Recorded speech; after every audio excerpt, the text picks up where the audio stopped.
Em nome do Pai, do Filho e do Espírito Santo. Amém. Senhor e nosso Pai, concedei-nos a vossa luz para captar interiormente a vossa mensagem. Sabemos que sois o caminho, a verdade e a vida. Que saibamos então entender o que isso significa, Senhor. Que vós sejais a primeira e a última palavra em meu coração. Falai, Senhor, que o vosso servo agora vos escuta. Meus amigos e irmãos em Cristo, começamos então o mês de setembro, dedicado ao estudo da Palavra de Deus, ao aprofundamento das Sagradas Escrituras. Aqui no Brasil, esse mês é dedicado à Sagrada Escritura. E aí nós queremos, ao longo desses dias, refletir o livro do Deuteronômio, que a CNBB propõe para nós como meditação da Palavra de Deus. Então, ao longo desses dias, nós estaremos enviando esses áudios como podcast para você meditar, seja no trabalho, seja indo para o trabalho, ou seja, na conclusão do dia ou no final da tarde, juntos fazermos uma reflexão a partir da Palavra de Deus, à luz da Palavra de Deus, também para a nossa vida nos dias de hoje. Então, convido você desde já a entrar no texto, a começar a ler e saborear esse texto do livro do Deuteronômio, que está no Antigo Testamento e é o último livro do Pentateuco. Convido você então para meditarmos juntos. Deus nos abençoe, nos conceda as luzes necessárias para compreender a sua palavra naquele tempo, a sua mensagem dita naquele contexto, como também a sua mensagem que é dita para nós hoje. Paz e bem a todos. Louvado seja nosso Senhor Jesus Cristo, para sempre seja louvado. Meus irmãos e minhas irmãs em Cristo Jesus, meus caros amigos, continuemos nossa reflexão sobre o livro do Deuteronômio. Espero que, na medida em que a gente vai dando essas chaves de leitura, vocês estejam aproveitando bem para fazer uma boa leitura desse texto tão bonito do Antigo Testamento que conclui o Pentateuco, uma leitura nacionalista, uma leitura de revisão, da história, da vida do povo de Israel. Então eu queria pedir a vocês que hoje, tratando de alguns temas delicados desse livro, abríssemos o texto do Deuteronômio, capítulo 21, versículos 18 a 21. O texto diz assim: Se alguém tiver um filho rebelde e incorrigível, que não obedece seu pai nem sua mãe, e não lhes dá atenção apesar de o corrigirem, seus pais o agarrarão, o conduzirão às portas do lugar, aos anciãos da cidade, e declararão, os pais vão dizer na presença dos anciãos: este nosso filho é rebelde e incorrigível, não nos obedece, é um comilão e um bebarrão. Então os homens da cidade o apedrejarão, este filho, até morrer. Assim extirparás a maldade de ti, da nação de Israel. Ao sabê-lo, aprenderá a lição.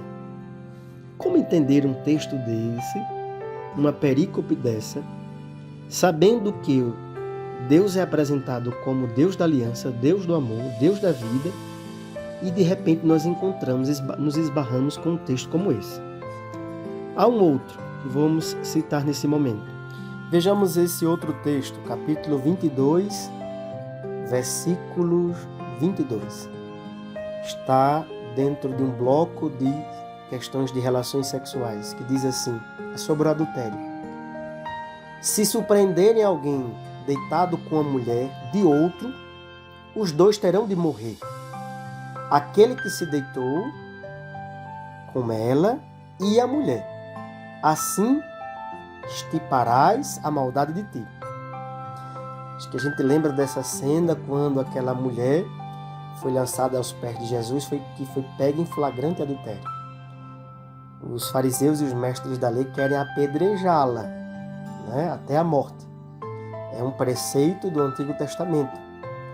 Mas há uma incongruência aqui, porque naquela cena só é apresentada a mulher, né? E o texto aqui diz que os dois deverão morrer, viu? No livro do Deuteronômio 22, versículo 22.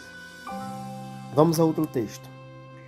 No capítulo 25, versículo 11, há uma punição. Veja essa punição para uma mulher que defende o marido.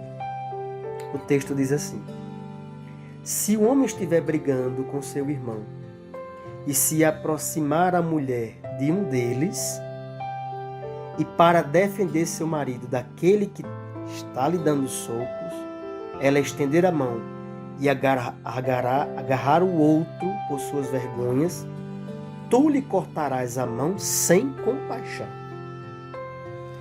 Veja aí, ao mesmo tempo que falamos de honrar pai e mãe, a punição se torna algo extremista, né?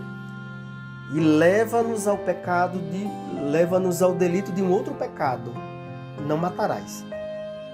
Bem, se um filho desobedece e os pais veem que não tem mais condição de criar esse filho, né? Qual é a punição? Chama os anciãos da cidade, leva esse filho lá para fora da cidade.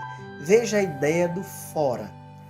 Fora do seio familiar, fora da comunidade, fora da nação, porque o jeito dele é como aquele ditado popular que diz assim, né? Uma fruta estragada estraga as outras. Então, qual é o resultado? Qual é a punição? Lá fora, os anciãos pegam pedras e os mais velhos da cidade, as autoridades, e matam essa criatura, para extinguir a memória dele e o jeito dele ser dentre nós. Olha, vai de um extremo a outro. A pobre da mulher que vai defender o marido, né? Ela é sujeita a perder a mão, porque se meteu na briga desses dois, né? Então, é um extremismo, é uma interpretação extrema que não nos leva à face da misericórdia de Deus. Então, é bom, ao lermos a Sagrada Escritura, termos o devido cuidado para perceber aquilo que nos leva à aliança e aquilo que nos distancia dela, aquilo que é sensatez e aquilo que é extremismo. O extremismo, né, essa interpretação extremista da lei, ela é presente em todas as religiões. Esteve presente no judaísmo, e aí Jesus quis corrigir essa interpretação, relembrando a face misericordiosa de Deus. Deus é amor, é paciência, é compaixão. E Jesus falou disso não só com palavras, mas no seu jeito de ser. Reafirmou a aliança, né? Colocou a aliança como o seu projeto de vida, porém, o critério de interpretação da lei, o critério de interpretação de todo o texto sagrado é o amor. Tenhamos cuidado, meus irmãos, que dentro da igreja, pessoas, né, que não têm uma devida instrução, não têm uma devida formação, não têm uma maturidade eclesial, não têm um espírito crítico. O Espírito Santo é dado para nós, é dado a nós em vista da sabedoria. E a sabedoria exige também um pouco de nós, de perspicácia, né, de entendimento e até de um nível de criticidade para entender as coisas. Então, ter cuidado para a gente não se tornar pessoas alienadas dentro da igreja. Eu vejo muitas pessoas do nosso tempo dizer assim: está escrito. Está escrito. Né? Isso é uma faca de dois gumes. Eu posso estar levando de fato as pessoas à fidelidade da lei de Deus. mas como está escrito? Como você lê? Qual é o critério que você usa para ler? Por isso que na teologia do Novo Testamento, Cristo é o centro da interpretação da aliança. É o amor. E aí é preciso ter cuidado, porque tem muitas pessoas que, mesmo falando de Deus, não interpretam as coisas, não entendem as coisas como o Senhor. Recordem, nem todo aquele que diz Senhor, Senhor, será salvo. O extremismo religioso está presente em todas as igrejas, em todas as épocas. Como você vê isso hoje? Com que autoridade, com que experiência, com que maturidade a gente vê os sinais dos tempos e tenta corrigir isso? Não é por acaso que Jesus, ao interpretar diante do mestre da lei, aquela pergunta dele, qual é o maior dos mandamentos? E aí ele perguntou um. Jesus responde com 2, de modo integral. Amar a Deus e amar o próximo. Israel deve escutar isso. Ouve, Israel. Amarás o Senhor teu Deus e amarás o teu próximo. Então, o risco de nos tornarmos uma religião que abandonou a aliança de Deus, o risco de nos tornarmos uma religião que não faz uma memória histórica e que nessa memória histórica não consegue perceber as maravilhas que Deus faz, não consegue perceber que Deus é o Deus do amor, é o Deus da vida, é o Deus da libertação, é o Deus que não faz do ódio humano uma doutrina, que não faz da sua ira, da sua decepção com o ser humano, A Bíblia fala da ira de Deus, que não faz disso a sua doutrina, mas faz do amor, da compreensão, da fraternidade, da misericórdia, do perdão, faz disso o carro-chefe da doutrina dele. Para entendermos isso, é preciso muita abertura para Deus, é preciso se desarmar, e é preciso deixar que a graça de Deus transforme nossa vida. Transforme nossa vida, Justiça divina não é vingança. Justiça divina é misericórdia. Eu escuto por vezes palestras de pregadores, de grupos de oração. Eu gosto muito de escutar o que eles dizem, Falam da experiência de Deus, falam como eles entendem Deus. Gosto de escutar os pastores nas mídias, nas redes sociais. Já tive a oportunidade, inclusive, quando estive nesse período que eu estou aqui no Catolé, de escutar a pregação de um pastor que estudava comigo no curso de psicologia. Cheguei lá, fui ouvi-lo, a sua experiência de Deus, como é que ele transmite Deus. Escuta as pregações do Papa Francisco, seus escritos, os escritos do nosso Papa, escuta as homilias dos nossos padres, dos nossos bispos. E a partir dessa reflexão bíblica, dessa reflexão teológica, de todo esse arcabouço que nós temos de estudo bíblico, eu vou percebendo aquilo que é divino e aquilo que é nosso. Aquilo que vem de Deus, às vezes vou percebendo, aquilo que vem de Deus e aquilo que é coisa da nossa cabeça, da nossa cabeça. Aquilo que é humano, aquilo que está arraigado dentro de nós e que utilizamos isso como interpretação da palavra de Deus. É preciso ter a delicadeza, a perspicácia, a sensatez para entender isso, viu, gente? Deus não fez do ódio a sua doutrina. E aí a comunidade de Israel, na raiz, na sua gênese histórica, está a aliança de amor de Deus. Nas 7 palavras que falei para vocês no podcast, esse Deus que amou, esse Deus que pede para fazer uma memória das maravilhas, esse Deus que pede para lembrar que Ele é o Deus da libertação, não do aprisionamento. devocionismos vazios que nos aprisionam, nos amarram, né?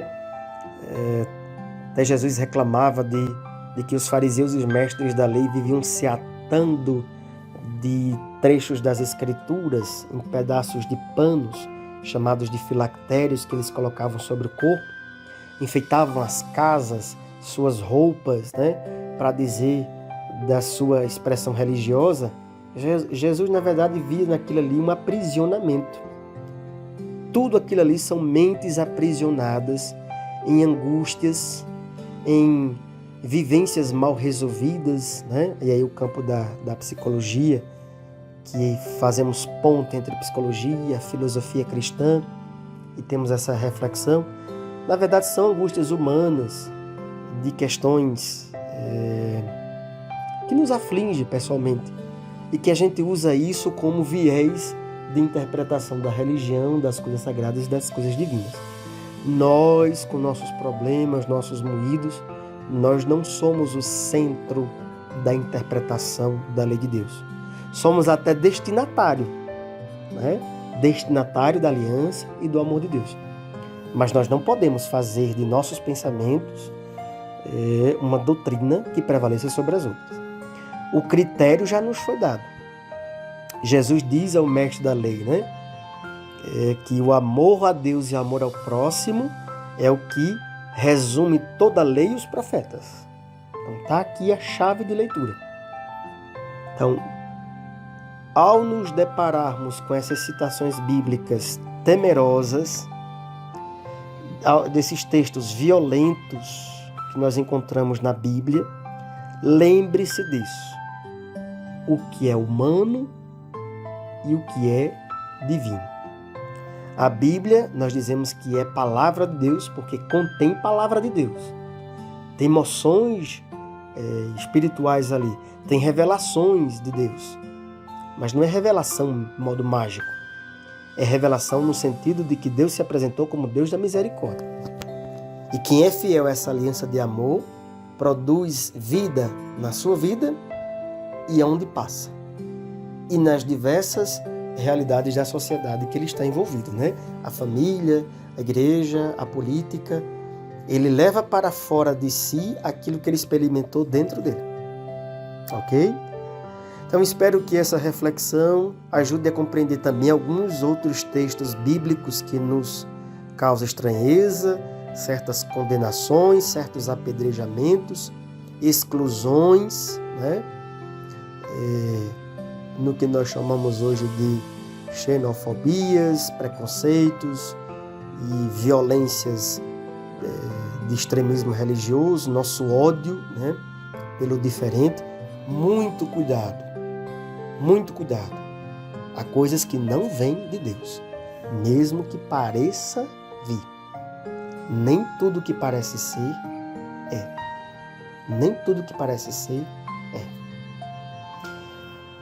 Nem todo aquele que diz sim ao Senhor será salvo, e só podemos dizer que Jesus é o Senhor, que Deus é o Deus de amor, através do seu Espírito. Obrigado pela atenção de todos. Continuemos nossa meditação diária da Palavra de Deus. Paz e bem a todos.